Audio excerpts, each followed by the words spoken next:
Hey YouTube, it's Sierra, also known as Disabled Chick. I wanted to come on today to do the Expat Tag. It's pretty old, but I wanted to jump on to things because I want to become more active on my YouTube channel and I'm an expat, so I want to get started. Actually, before I get started with this, I just wanted to preface something, and I just want everyone to know that I have a new podcast called Disabled Chick, where I talk about all things travel, mental health, and all things disability as well. So check that out and I'll have the link down below. So first question is, where do you live now? Which other countries have you lived in? I currently live in Spain. I've only lived in the United States and Spain, so never really was like a nomad, just an expat. What was the first week in your new country like? The first week was chaotic. I don't know Spanish. For those that don't know, I'm living in Spain, so I didn't know Spanish at the time, and so it was very difficult for me to navigate bank accounts, setting up a bank account, getting a card here in Spain, like their national identification. I had people that are Spanish that were helping me out with that, so that kind of became a big relief for me. But the first week was chaotic because it was like go, getting new cards, getting that bank account, finding an apartment because it was a struggle finding an apartment all the way from the States. And if you know how things work in Spain and maybe some other European countries, it's all about connection. And if you know someone that knows someone, sister, cousin, husband's brother, then they can hook you up, whatever it is that you need. What surprised you the most about your new country? So what surprised me about Spain is the timetable, their schedule. Here in Spain, a lot of people know that they siesta, and when they siesta hard. And what I'm referencing to are the shops. So most of the shops, they don't open until 9:30 in the morning, and then they close around 2:30 depending on the shop, and then they open up again around 5:30, and then they close again at maybe 9 o'clock, 8:30, 9 o'clock-ish. So you have to work around their schedule. This is a typical schedule, Spanish schedule, Monday through Friday. Especially if you're living in a smaller town outside of Madrid and Barcelona, this is what to expect for the most part. So I live in a touristic town, so for the most part you see this, but if you go to the touristic area, there's a city called the Old City. It's called the Casco. It's the Old City, so you will see things alive and well throughout the entire day. Maybe some shops will be closed, but for the most part they go by the normal, typical Spaniard timetable. What do you miss most about previous countries you've lived in? I've only lived in the United States and I miss nothing. No, I'm joking. I miss my family. That's the only thing. Those are the only things. My family, Target. If you know about Target, then you know. But that's it. The economy is better in the United States. But no, that's it. What made you leave your home country? So I left my home country because I'm a clinical mental health therapist, and working in this field, learning Spanish or knowing Spanish is a huge benefit. I was studying Spanish on my own just a little bit back home in Chicago, but I decided, okay, well, let me move to a Spanish-speaking country for about 6 months and see how much Spanish I can hold on to and utilize that within my field of practice. And 3 years later, I'm still here. So what type of reactions do you get when you meet new people and tell them where you are from? A lot of people don't expect for me to say that I'm American, because here in Spain, people that look like me, that have hair like me, skin like me, without me speaking, they just automatically think that I'm either Brazilian or from the Dominican Republic. I get that a lot. Even from other Dominicans, they ask me what part of the DR am I from, and once I tell them I'm American, I get a very confused look. But from the locals, like Spanish people, it's like, oh, how cool, America, because a lot of Spanish people view America as like this top tier country, and this country that they look up to for whatever reason, but I do get that reaction a lot. What was the easiest / hardest part in adjusting to your new country? So what was the hardest was, again, the timetable here in Spain, and it's still an adjustment. I accepted it, but it's still an adjustment because sometimes I want to get things done around 2 o'clock and I can't. So the timetable is the hardest. The easiest, I would say, like the slowness of life here. Everything is calm, everything is slow paced compared to the United States, specifically Chicago. It's very hustle and bustle culture, very fast moving type of city. So definitely the slow pace. Everyone, there's a there's a thing that a lot of foreigners say that when it comes to describing Spaniards is they have a very no pasa nada attitude, which means like, don't worry, it's okay. Like, no pasa nada, it's okay. Like, don't worry. So it's just very relaxed. Like, no one's in a hurry. People are always out on the terrace having a beer or a wine and tapas and just being with friends, and it's just such a beautiful thing. And I feel like that is the easiest part for me, adjusting to this new country, is just the very slow, relaxed, let's have a conversation type of vibe. I love it. Images, words, or sounds that sum up the expat experience you've had so far. So words, again, it's no pasa nada. Like, don't worry, let's relax, let's live this easy life, this life with ease and comfort and no stress. And that is something that I love. That's when I hear about Spanish and Spanish culture, that's what I hear is no pasa nada. Your favorite food or drink item in your new country. So my favorite food would be, my favorite food, it's like their side dishes, would be migas. And maybe I can stick a photo of migas. It's like, it's gonna look weird and it's gonna sound strange, but it's bread with garlic. You have like cucumber on the side, like slices of cucumber on the side. It's like bread over, you toast it over a fire. I don't know how to explain it, but it's like a cauldron and it's like little pieces of bread with garlic seasoning and some other things. And you eat it, it's like a side dish, and you eat it with cucumbers. I love migas. I love migas. It's so, so good. Also, I love the standard tortilla that they have here in Spain, which is the Spanish omelet. I also like, and this is gonna sound weird too, pickled eggplant.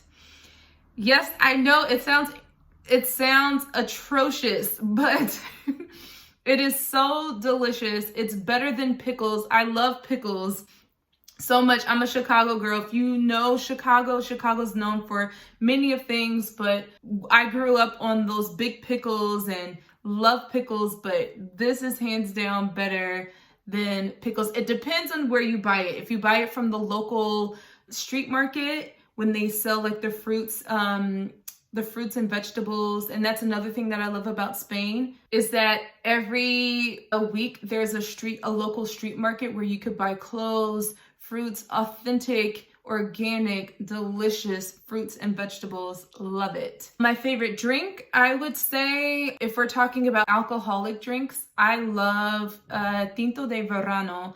And it's a drink that is like sangria, but it's without the fruit. So it's basically sangria without the fruit.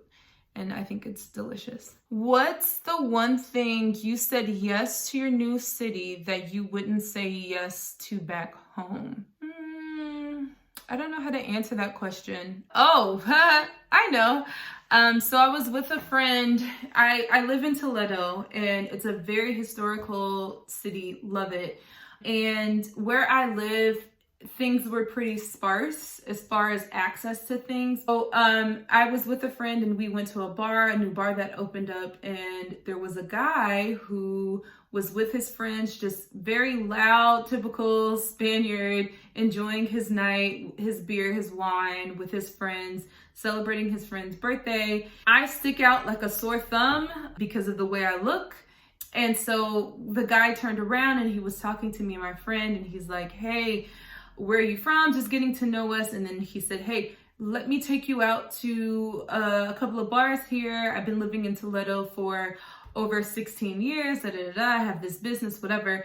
And he's like, let me take you both out. Like, me and my friend, we want to take you out to a bar. My friend is a guy, so he's Spanish. And so I thought, okay, well, safe, because he's Spanish. I would never do this on my own, but we ended up going in this guy's car with his friend. He gave the keys to my friend, and we were driving this guy's BMW bar hopping in Toledo. And I had a very unique time. It was definitely something that I will never forget. I recorded the entire thing, took pictures, everything. Yeah, so we went bar hopping.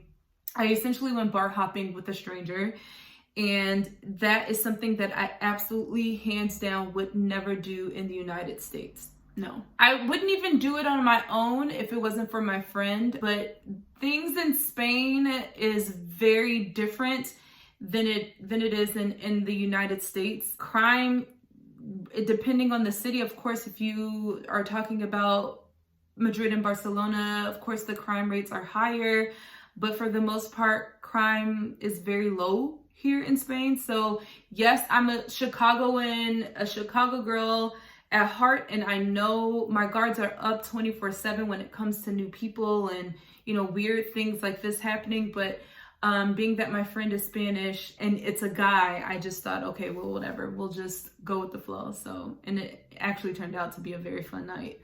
Are there any cultural norms, phrases in your new country which you cannot stand? Yes, everything here in Spain is arbitrary.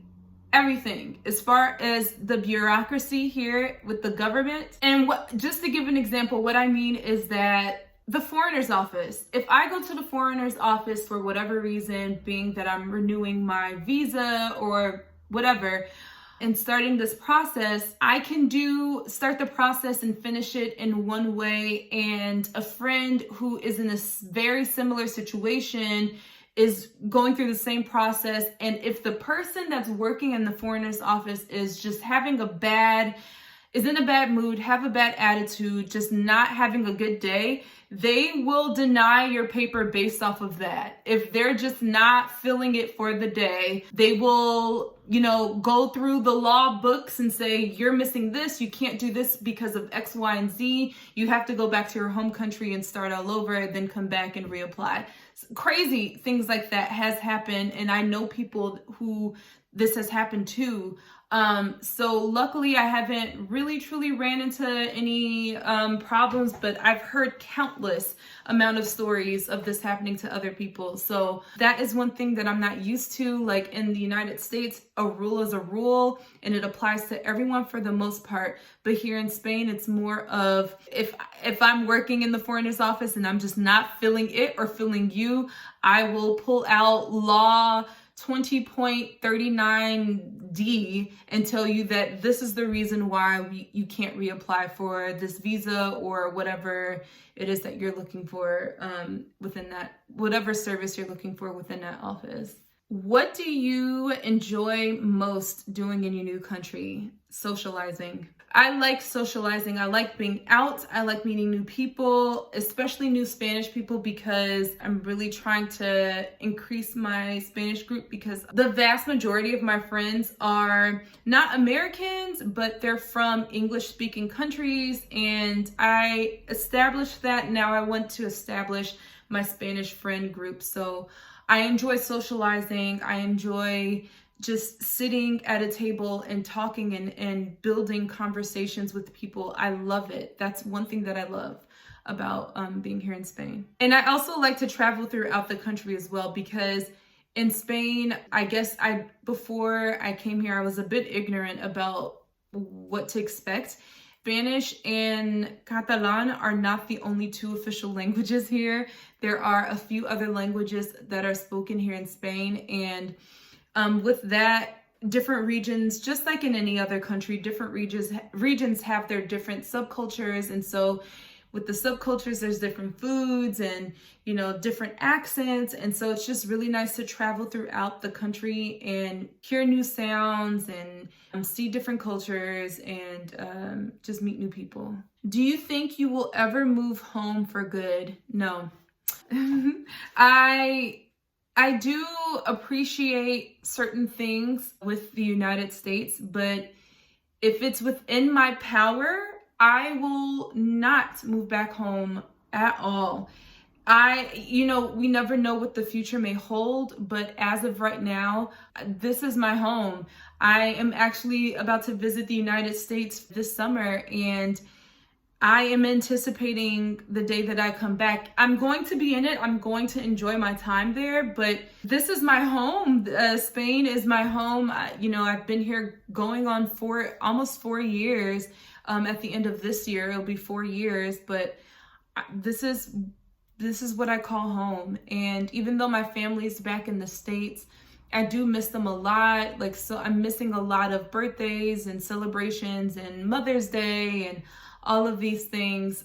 So I am kind of missing out a bit, but apart from my family, if my family weren't living in the States, I would not, if it weren't for my family, I would not visit the United States at all. So yeah, that's it. That's the expat tag that I'm contributing to the YouTube world, and I hope you enjoyed, whoever's watching. I only have 300 and some change subscribers, but I do have some really incredible content. I haven't had time for about a year to pump anything out, but I'm hoping to get some cool videos out, especially this upcoming summer, to get some cool footage out for anyone that's watching to see. Thank you so much for watching. Don't forget to check out my podcast. The link will be down below, and I hope to see you soon.